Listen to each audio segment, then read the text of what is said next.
We are back for Do This, Not That podcast, and we have a super duper awesome human being here today who is here. All right, listen, we got Russ Perry. He is the CEO and founder of Design Pickle. Now, you probably know Design Pickle, but if you don't, it is the world's largest subscription creative service on the planet. The guy has crushed it. They've designed over 2 million different designs that they've delivered. They've been on the Inc. 5000 list for like the last zillion years. The guy is a creativity like machine. He also has a great podcast, which we'll get into. But Russ, welcome to the podcast. Jay, I'm super stoked to be here, man. Thank you for having me. Nice. All right, before we get into creative stuff and design and stuff you could apply to your life, how did you wind up Design Pickle leading the charge on this whole thing? How did Russ become Russ? Well, that's a long story that probably would, require some parental advisory warnings. But I think the thing that I always go back to is I just loved solving problems as a kid. And for me, solving problems sometimes got me into trouble because I thought rules were stupid. But, like many of us, creatives, entrepreneurs, whoever it might be, that is kind of how it goes. We see things differently. We want to improve. And so as I went to school, got a degree, did all the normal things that you're kind of taught to do, I had an incredible job at Apple early on, in the retail launch that they were launching stores, and it was a cush, amazing job. Was fortunate enough to work for that brand when they launched not only the iPod, which hopefully people still remember that, the iPhone, the iPad. I mean, it was like banger after banger. And I got like a front row seat to what branding and marketing was. However, at my heart, I'm a nerd. I love technology. I love, really geeky stuff. So I sort of mashed up my love for that and my love for marketing and what I learned. Launched an agency early on, but focused on like B2B technology agencies, and we did branding and stuff for them. I totally failed. Like it did not work. And it did not work because I was young. I didn't know how to run a business. I didn't even know what like a P&L was. But over that, I gained some really valuable lessons. And the biggest one was that, systems and process really matter and actually are really lacking in design and creativity. And I took that lesson and applied it to a new business model, a wild idea that I had one night where I said to myself, I wonder if you could just have a subscription service to work with a graphic designer. You pay one flat rate, it doesn't change. You sign up like you sign up for Netflix, and you just get whatever it is you need to get done. And that was in 2014 that idea came. uh Launched Design Pickle just because it was a domain that was available, the name, and I love pickles. And we're knocking on 10 years, Jay. It's been 10 years since I've done that. And like you said, we're the biggest, we're the best. We help thousands and thousands of businesses get graphic design, and it's still that same core thing: dependable, reliable, easy to work with, fun brand. And to this day, that problem solving piece of me is what I love the most, and I continue to put into my business and my life in many other ways. So that's an amazing story. And it's inspiring also because it's like, okay, you failed. And I think that people get nervous about failing sometimes and you turn it into success. Um, and I heard you say something before get into the topic of the day, which is this idea of applied creativity. I was watching you on a video and you said something that I was curious about. You said this idea of piggyback design, and there's really no original ideas, and you should get comfortable with that. And it's almost like the idea of your business, where it was an Yes. original idea, but really it's the design services business. What does that mean? What is piggyback design, and how should we think about that with our creativity and our design? It's so funny, Jay. That's a term that I kind of made up related to the branding process. You're the first person ever to apply it to like a larger business container, but it's exactly the same. And let me explain what it is. Piggyback design, there's a kid's game, hey, or, play, I want to do piggyback. I do it with my young girls. They jump on my back and I carry them around. You use someone else to get get through, move around. And the term originated inside of the branding process when people would be like, well, I want to create something, I don't know what. And I would say, well, go find some creativity, find a brand you like. It doesn't have to be in your industry, doesn't have to be in your space. You just think this is where it's at. And you use that brand and piggyback off of it to build yours. So for me, that has always been a tactic for creation because nothing's original out there. I mean, maybe with the exception of like extreme, quantum physics and biosciences where you're making metals out of whatever things you're creating. But like reality is everything is a better version of what's been done before. And with Design Pickle, like you said, and I never thought of that, it was just a piece of what it's like to work with a full-time person. You get to work with the same person. A piece of what it's like to have a subscription service, same price every month.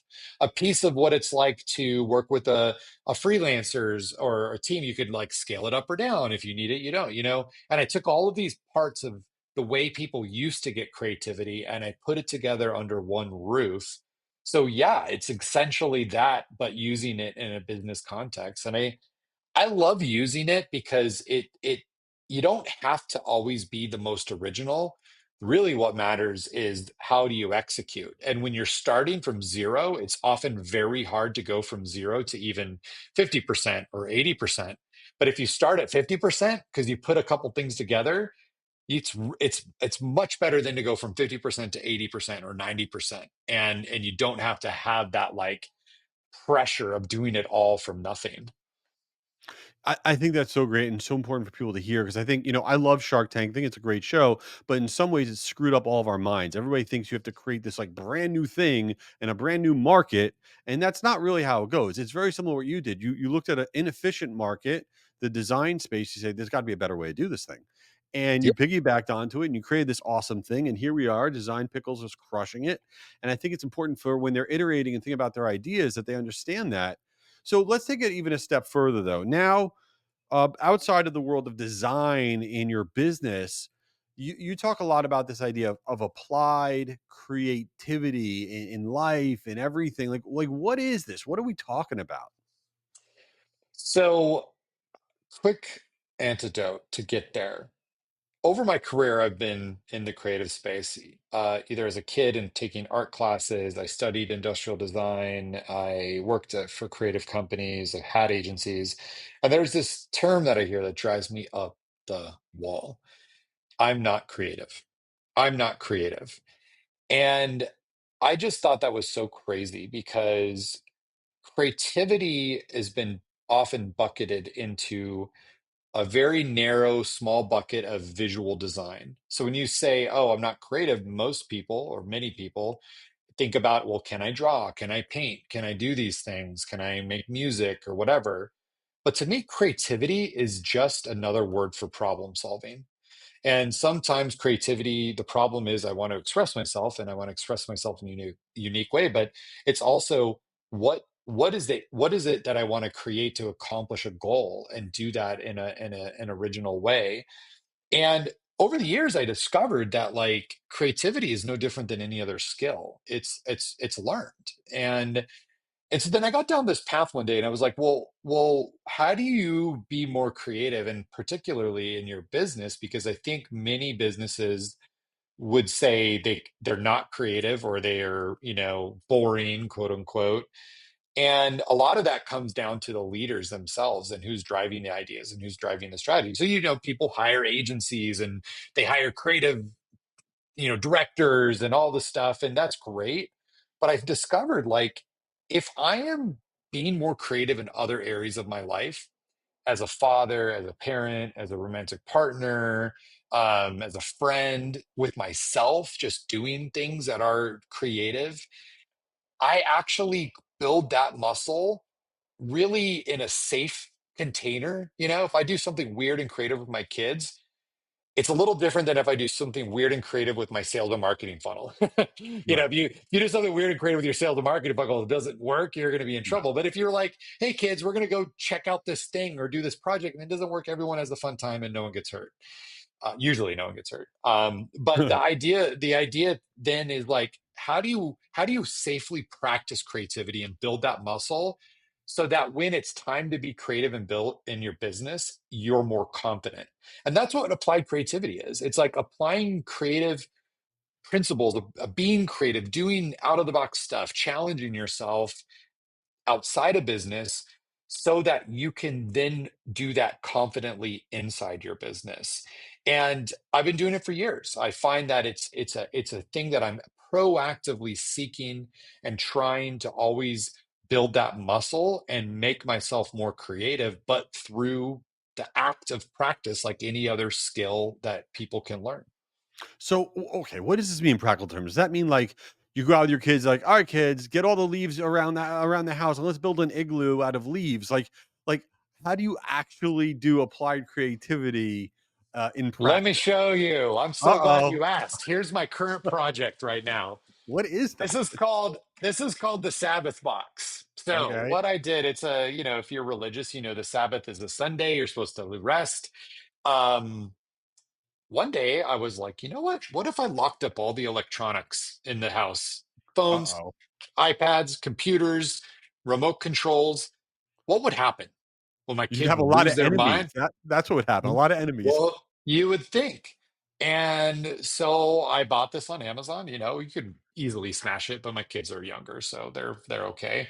And we did it, and it was incredible. About 10 minutes after the grumbling and the complaining, because I put my phone in there. I mean, Wow. everything went in here. Um, we just started hanging out. And they asked if we could play some games. And my two youngest, who are 9 and 12, sometimes don't get along, both girls who are at each other, they started playing together. We walked to a restaurant nearby. I had no phone, I just had a wallet, and we just did it and hung. We did it for about 8 hours at the end of the day. I checked in with them. I unlocked it and they got things at the end of the day. I selfishly also wanted to check my phone.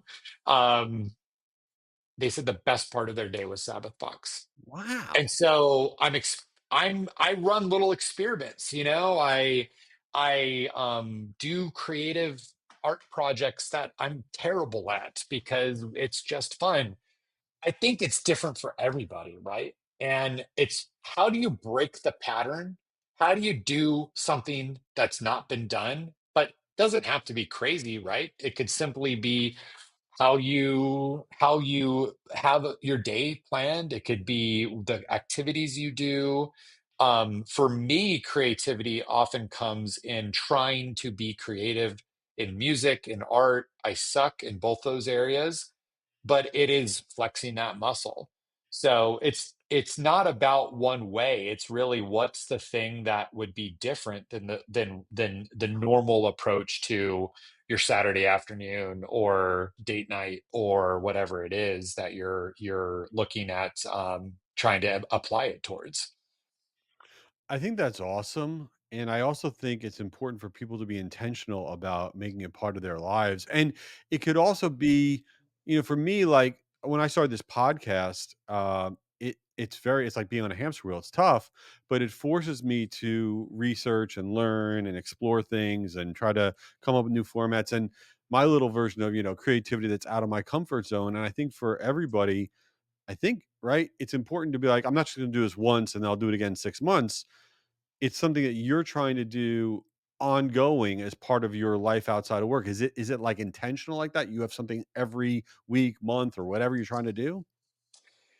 So the answer is yes, but I try to do something every quarter. So I operate my life in 90-day timelines. And every 90 days, I try to do one thing that pushes me with my health, my body. So that could be like a physical challenge. I'm going to do some winter hiking in December, with my family. So that's more often a trip, an experience somewhere, a new restaurant, or simply a museum we haven't been to, or it could be more than that, right? Like a trip out of town together. In my relationships with other family and partners, and then in my business.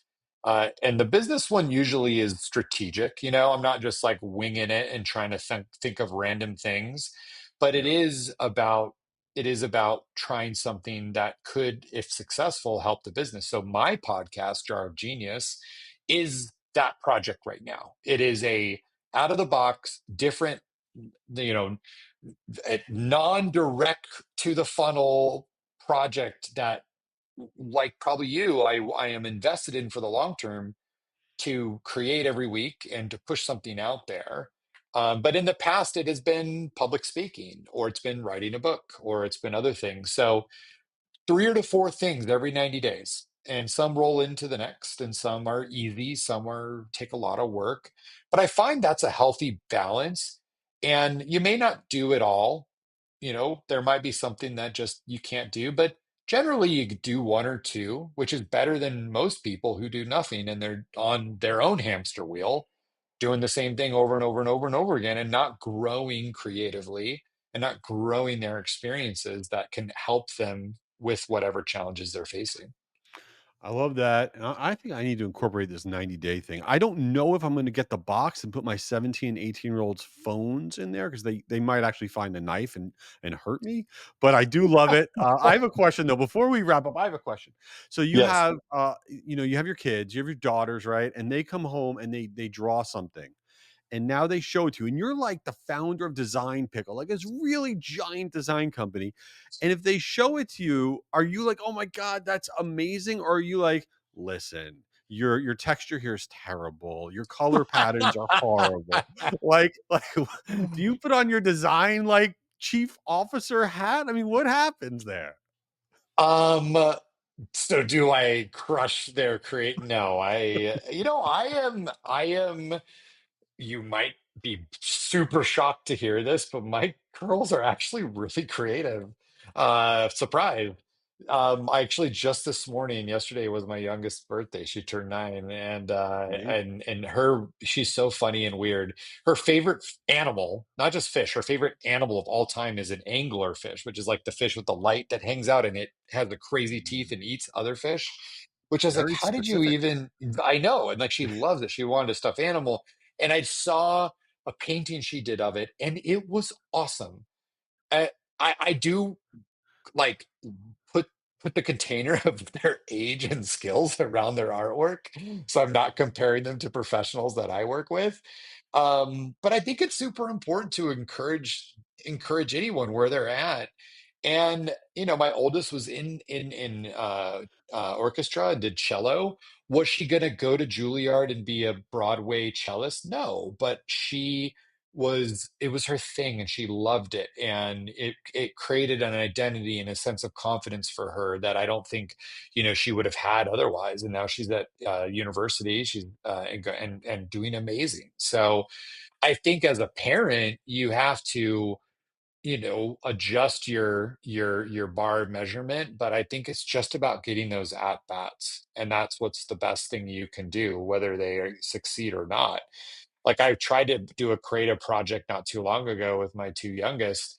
It was a very technical crafting project, and it was a total disaster. And I like everyone was upset and frustrated. So not everything goes well, you know, with Yeah. this strategy. By the way, just spoiler alert, just like if you try to lock your kids' phones up, they would probably like, you know, smash your car window Yeah. or Hurt something. you. Yes. Yes. Yeah. Well, here's the most important thing, everybody. Listen, follow and connect with Russ. Okay, Russ Perry on LinkedIn, but send him your doodles, your sketches, your artwork, because Yes. he will give you critiques back on how good or bad it is, and usually positive reinforcement. But he loves it, so send those to him. And Jar of Genius is a fantastic podcast. We're gonna put this all in the show notes, and definitely designpickle.com. Check them out. Russ, what did I forget? How should people get involved in your world? Yeah, I mean, look, we've covered a lot, but there's three places I love sending people.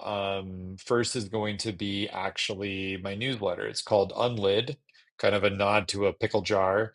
just russperry.substack.com. I write there a few times a month. It's really about these experiments. It's about what I'm doing. You can read about it. Eventually, I'll write about the Sabbath box. That's an active experiment. And then, yeah, if you are someone who is looking to bring on a fractional designer and work with an incredible software platform to help you and your teams create more at a flat fixed rate, designpickle.com is the best. And through those, you can find me. I'm Russ Perry on every media social handle, so that's easy too. But love, I every day I post and talk about applied creativity on those channels. I'm always posting about my experiments and adventures and lessons at Design Pickle. So one of those things will get you there. Love it. And yeah, I'm telling you, everybody, excellent person to connect with and follow. So check it all out. We'll put it all in the show notes and check out Jar of Genius, the podcast. And Russ, appreciate you being here, man. Appreciate it too, Jay. Good luck with All right. your Sabbath box and your kids. Thank you. Thank you. All right, later.